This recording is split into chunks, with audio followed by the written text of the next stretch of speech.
In this video, we are going to talk about the top 10 best shows from the 90s that no one can duplicate.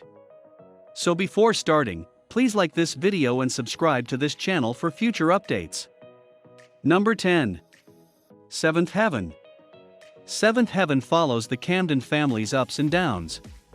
The long-running series proves that family programming can be highly successful. The Camdens, Reverend Eric Camden, Stephen Collins, and Annie, Catherine Hicks, and their kids Matt, Barry Watson, Simon, David Gallagher, Mary, Jessica Biel, Lucy, Beverly Mitchell, Ruthie, Mackenzie Rossman, Sam and David, Lorenzo and Nicholas Brino, and countless others come across as overly skilled communicators at times. The show tries to add some authenticity to their exchanges. Throughout the series, the kids evolve into young adults, some marry, have kids, or leave the home. Rebellion, sibling rivalry, and the odd wayward buddy brought home by the Camden kids for guidance from their preacher dad. The series deals with current societal issues, homelessness, hate crimes, as well as challenging situations that youngsters and teens face, premarital sex, drinking. As a result, Seventh Heaven occasionally feels like a morality play, with stiff dialogue and acting. But viewers observe how the Camden family, with friends and spouses, overcomes obstacles to find solutions. Number 9. Dawsons Creek. Dawsons Creek will be available on Netflix in November 2021. About 20 years ago, we met the lovely and exceptionally well-spoken youth of a little town in America where we all aspired to dwell.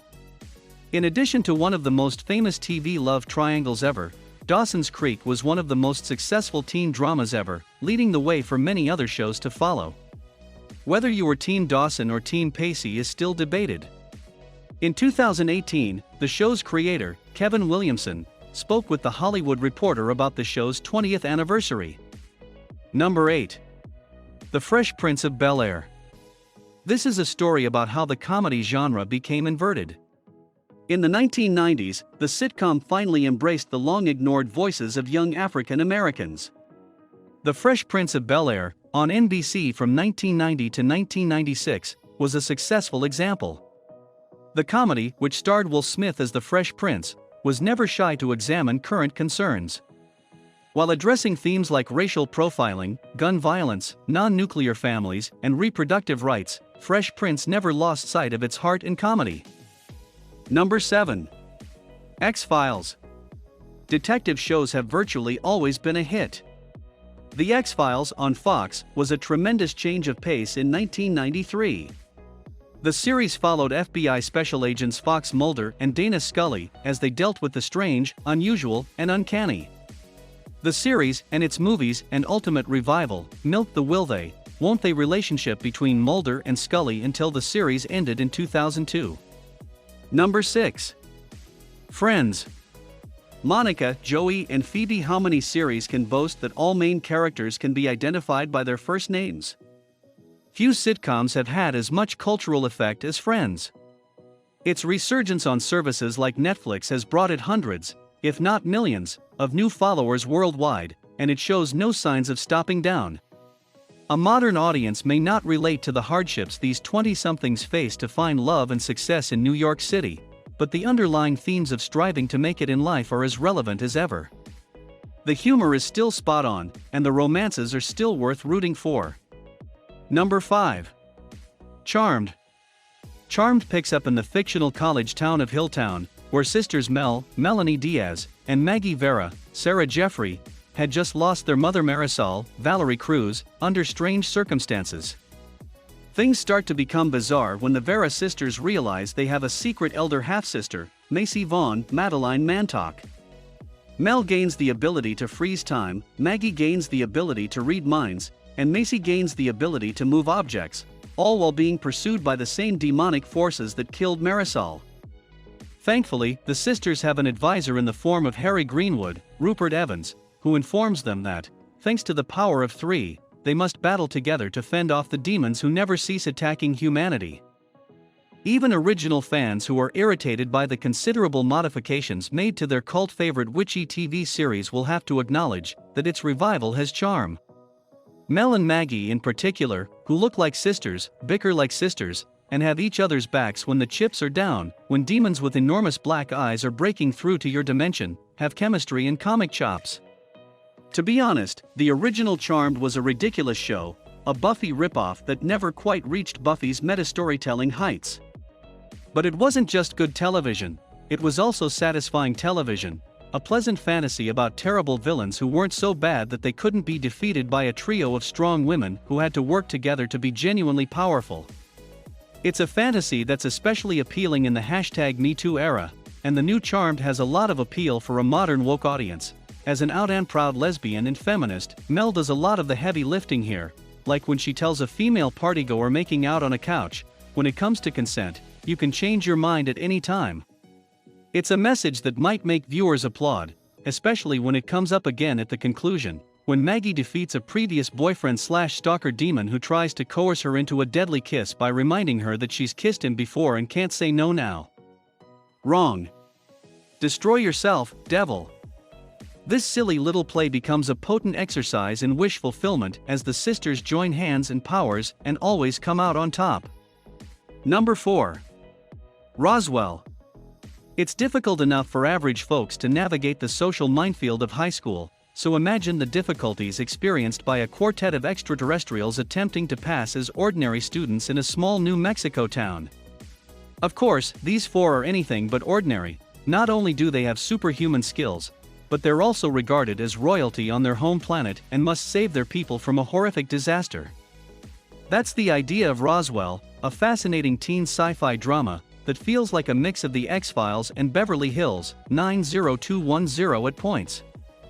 If it hadn't been for a tragic accident that left fellow student Liz Parker, Shuri Appleby, fatally wounded, Max Evans, Jason Behr, his sister Isabel, Katherine Heigl, and their friends Michael Guerin, Brendan Fair, and Tess Harding, Emily DeRavin, could have stayed happily under the radar. The episode proves to be a strong bonding experience for Max and Liz, who agree to protect the foursome's secret with the help of a few close friends. However, when Max and Liz fall in love, he discovers that he is meant for Tess, and most of the episode revolves around the conflict between Max's desire to remain with his human girlfriend and his feeling of duty, which demands him to give her up. Number 3.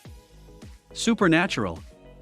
Few television shows in the 1990s were as unique, adventurous, and bizarre as the short-lived cult favorite Twin Peaks. The show followed Special Agent Dale Cooper as he investigated the murder of a homecoming queen in a tiny town. But what made the story genuinely unusual was the fact that it was set in Twin Peaks, Washington, a town populated by so many strange, otherworldly personalities that it would be hard to characterize them in any way. The series quickly became a cult favorite, amassing significant viewership numbers in its first season before fizzling out in its lackluster second season, thanks to Mark Frost and David Lynch's bizarre scripts and so many quirky characters that it was more unlikely to meet someone strictly normal. But like with many cult classics, a film was made, followed by a 2017 revival. Number 2. Joss Whedon's Angel. The titular vampire, Buffy's ex, battles Los Angeles' evil forces, including other vampires, demons, and even attorneys, in Angel, a spin-off of the cult blockbuster Buffy the Vampire Slayer. Angel is played by David Boreanaz, who previously played Angelus, one of the world's most vicious vampires. After realizing his folly, he establishes Angel Investigations, whose twofold objective is to protect those who are unable to defend themselves and to assist wayward souls in finding their way. Cordelia Chase, Charisma Carpenter, a former Buffy classmate who has relocated to Los Angeles in search of fame and wealth, Alan Francis Doyle, Glenn Quinn, Angel's trusty friend, and Wesley Wynn-Damprice, Alexis Denisof, a self-described rogue hunter, work alongside him. Angel has all of the elements of a great TV drama, appealing Gen X characters, engaging plots, and just enough, mostly, harmless romance to satisfy both youthful viewers and their parents. Nonetheless, the show's redemption themes, noir undertones, and the brutal acts to which some of the vulnerable fall victim make it best suitable for adolescents and up. Number 1. Joss Whedon's Buffy the Vampire Slayer. Team Spike and Team Angel existed long before Team Edward and Team Jacob, or Team Damon and Team Stefan.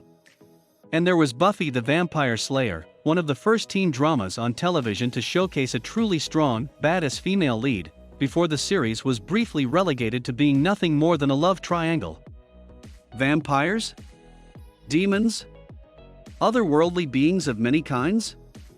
Buffy Summers, a young vampire slayer, could handle everything with scarcely a hair out of place, all while attending Sunnydale High School with her loyal sidekicks, affectionately known as the Scooby Gang.